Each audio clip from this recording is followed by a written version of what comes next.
வணக்கம். குரு பெயர்ச்சி பலன்கள் 2024 மிதுன ராசி. இதை வான் விளக்கு மற்றும் உங்கள் வாழ்க்கை வழிகாட்டிங்க மாத பத்திரிகை சார்பாக வெளியிடுதோம். பிரபலத்தோட பண்டித காளிநாராயணன் அவர்களுடைய நீண்ட நெடிய காலமாக உதவியாளராக இருக்கும் ஏபிஎஸ் சாமி தலைமையிலான ஜோதிட குழு இதை கணித்து உங்களுக்கு வழங்குகிறது. இப்போ மிதுன ராசிக்கு குரு பெயர்ச்சி பலன் பார்க்க போகிறோம். பொதுவாக சில கிரகங்கள் சாதகமற்ற நிலையில் இருந்தாலும் உங்களுக்கு நன்மை கிடைக்கும். அதாவது ஒன்றுமே இல்லைன்னு நினச்சிக்கிட்டு இருப்பீங்க, உங்களுக்கு ஓஹோன்னு கொடுப்பாங்க. அந்த சூழ்நிலை தான் இப்போ இருக்குது. சரி, இந்த குரு பயிற்சி என்றைக்கு நடக்குன்னா 1/5/2024 மாலை 5:28 மணிக்கு நடக்க. அதாவது மேச ராசியிலேருந்து ரிஷபராசிக்கு போகிறாரு.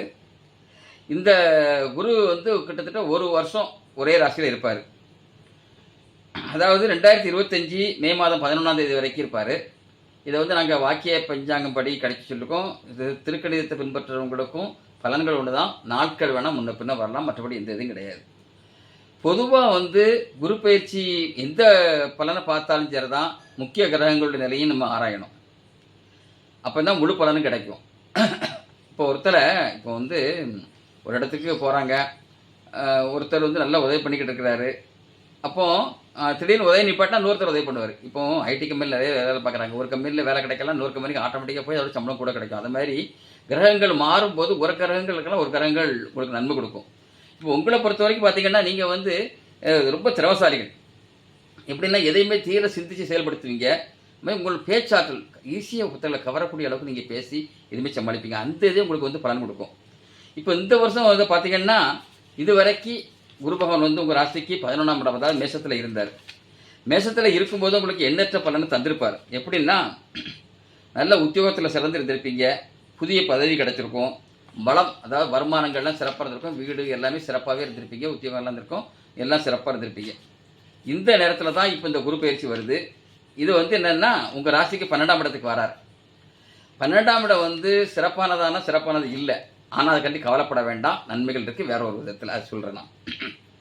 இப்போ எப்படின்னா 12ஆம் இடத்துல இருக்கும்போது குரு பகவான் என்ன செய்வார்னா, அதாவது இதுக்கு முன்னால் தந்த பல தரட்டாவோ என்ன செய்வார்னா சின்ன சின்ன பிரச்சனை உருவாக்குவார். எப்படின்னா மன உளைச்சல் உருவாக்குவார். என்னடா இதுன்னுட்டு ஒரு வெறுப்புணர்ச்சி உங்களுக்கு ஆட்டோமேட்டிக்காக வரும். அது வீண்மை தான். அலைச்சல், வேலையிலேயே இங்கே அலைச்சல் இருக்கும். சின்ன சின்ன எதிரிகளுடைய தொல்லைகள் இருக்கும். இதெல்லாம் ஈஸியாக முறியடிக்கலாம். ஏன்னா குரு பகவான் சாதகம் பெற்ற நிலையில் இருந்தாலும் அவர் என்ன கெடுபலன் அள்ளி தர மாட்டார், அழிச்சு அப்படியே அழுத்த மாட்டார்.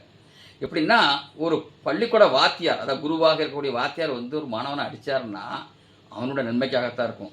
அதுமாதிரி பாடம் கற்பிக்கிறதுக்காக சில உங்களுக்கு அப்படித்தான் ஒரு சின்ன சின்ன பிரச்சனை தருவாரை தவிர மற்றபடி உங்களுக்கு எந்த இதுவும் தரமாட்டார். இது பொதுவான விதி குரு பகவான்.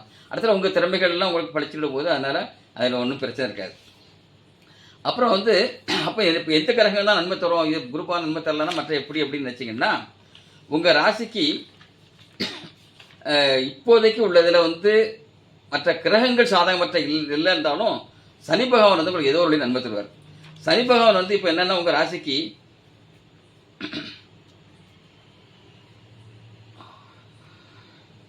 9ஆம் இடத்துல இருக்கிறாரு. அதாவது கும்பராசியில் இருக்கிறாரு. கும்பராசி 9ஆம் இடம். 9ஆம் இடம் அவ்வளோ சிறப்பானது இல்லை. எப்படின்னா அவரும் சின்ன சின்ன தடைகளை பண்ணலாம், அதாவது எதிரிகளோட தொல்லைகள் வரலாம். இது சனி பகவான் தந்தாலும் எப்படி நன்மை தருவார் அப்படின்னா, சனி பகவானும் பார்வை உண்டு. அவரும் 3 பார்வை பார்ப்பார்.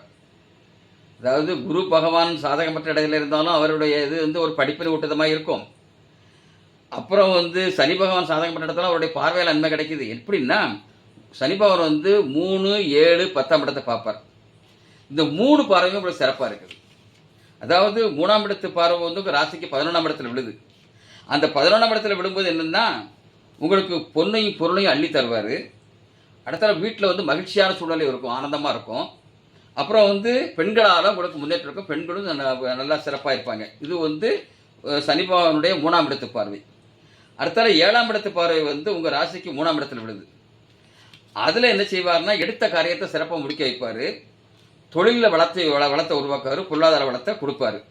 அடுத்த ராசி 10 உங்கள் ராசிக்கு 6ஆம் இடத்துல விழுது. 6ஆம் இடத்துல இருக்கும்போது எடுத்த காரியத்தை சிறப்பாக முடிக்க வைப்பார். பகைவர்களுடைய தொல்லையை முறியடிக்கிறதுக்கு வல்லமை கொடுப்பாரு. உங்கள் ஆற்றை பார்த்தீங்களா, எல்லாமே இந்த பார்வையெல்லாம் கிடச்சிருது. அப்போ மற்ற எந்த கிரகம் எங்கே கெட்டு போனால் நமக்கு என்ன சனி பகவான் பார்வையெல்லாம் நல்லா சிறப்பாக இருக்கலாம், அவ்வளோதான். அப்போ மற்ற கிரகங்கள் பார்க்கணும்னு அவசியம் இல்லை, இருந்தாலும் சொல்கிறேன் உங்களுக்கு. இப்போ நீங்கள் நான் சொன்னது பார்த்தீங்கன்னா குரு பகவான் வந்து எந்த பிரச்சனையும் தராமல் சின்ன சின்ன இந்த ஊசி குத்துற மாதிரி சிலதை தண்ணுவார். ஆனால் சனி பகவான் சாதகமற்ற இடத்துல இருந்தாங்களோட பார்வைகளால் நன்மை தராரு. சரி, மற்ற நோர் என்னென்னா நிழல் கிரகங்கள் இருக்குது. நிழல் கிரகங்களை பொறுத்த வரைக்கும் ராகு வந்து உங்கள் ராசிக்கு 10ஆம் இடத்துல இருக்கிறாரு. அவர் என்ன செய்வார்னா சின்ன சின்ன அவப்பேர் பண்ணுவார், பொல்லாப்பு உருவாக்குவார். அதனால யார்ட்டையுமே நீங்கள் அனாவசியமாக பேச வேண்டாம், வீண் வாதத்தில் தலையிட வேண்டாம். இது கேது வந்து உங்கள் இடத்துக்கு 4ஆம் இடத்துல இருக்கிறாரு. அவர் என்ன செய்வார்னா அவர் பங்குக்கு சிலவங்க அதாவது சின்ன சின்ன உடல் உபாதைகள் ஏற்படலாம். பயணங்களில் வந்து எதிர்பார்த்த பலன்கள் கிடைக்காம இருக்கலாம். பயணங்கள் முடிவில் சில தீயோ சேர்க்கைக்கு ஆகலாம். இதில் தான் நீங்கள் ஜாக்கிரதையாக இருக்கணும். அதாவது நீங்கள் கஷ்டப்பட்டு தொழில் பண்ணுவீங்க, ஏதோ உங்களை வந்து பிடுங்குறதுக்காக சில பேர் நண்பர்கள் மாதிரி நடிக்கலாம். அது தீயோர் அந்த சேர்க்கை நீங்கள் பண்ணிச்சிடுங்க. குழந்தை பருவத்தில் இருக்கவங்க அந்த பிள்ளைகளை வந்து நல்ல பையங்களோட இந்த ராசியில் உள்ளவங்க யார்ட்டையும் வெளியே அதிகமாக வேண்டாம். இதுதான் ஒன்று. இந்த நிலைமையில தான் இருக்கானா இதை நான் ஏற்கனவே சொன்னபடி சனி பகவானுடைய பார்வையால் நீங்கள் ஈஸியாக முறியடிக்கலாம். இன்னொன்று என்னென்னா இந்த ராகுவும் கேதுவும் 26/4/2025 அன்னைக்கு பெயர்தாங்க. அப்படி பெயரும்போது கேது வந்து உங்கள் ராசிக்கு 3ஆம் இடத்துக்கு வராரு. இது என்னென்னா சூப்பரான சூப்பர். அதாவது தெய்வ அருள்னு சொல்லுவாங்க, அது உங்களுக்கு அப்போ கிடைக்க ஆரம்பிச்சிடும். கடவுள்கிட்ட என்ன வேண்டுனாலும் கிடைக்கும். நீங்கள் நல்லதுக்கு நினச்சிங்கன்னா அவ்வளோ சூப்பராக நடக்கும். இதில் வந்து தொழில் சிறப்பாக நடக்கும். இப்போ இந்த பலன்களை வந்து சனியுடைய பார்வை மட்டும் இல்லாமல் கேது பக்கமாக வரவும் பின்னால் ரொம்ப நல்லா இருப்பீங்க. அதாவது போக போக இந்த பலன் உங்களுக்கு சிறப்பாக இருக்கும். மொத்தத்தில் பார்த்தீங்கன்னா எந்த கவலையும் உங்களுக்கு வேண்டாம், நல்லா தான் இருக்குது. சனி போனதில் சின்ன சின்ன இதாக வந்தால் நீங்கள் அனுசரணையெல்லாம் நல்லா சமாளிச்சுக்கலாம். உங்கள் பேச்சாற்றலும் உணவு மேலே நினச்சிக்கலாம். பரிகாரம் எடுத்துக்கிட்டிங்கன்னா நீங்கள் வந்து சந்திரப்ப கிடைக்கும் போது நவக்கிரகங்களை சுற்றி வாங்க. ஒரு பேர் அன்னைக்கு 15 சனி எல்லா கடவுளையும் விநாயகரை வழிபட தவறுதலாதீங்க. அதான் ஏழைகளுக்கு உங்களால் முடிஞ்ச உதவி பண்ணுங்கள். அடுத்த துர்க்கை வழிபாடு பண்ணுங்கள். அதான் இதுதான். அதாவது விநாயகரை வச்சுக்கிட்டு எல்லா நவக்கிரகங்களையும் சுற்றுங்க, சிறப்பாக இருக்கும். நன்றி, வணக்கம்.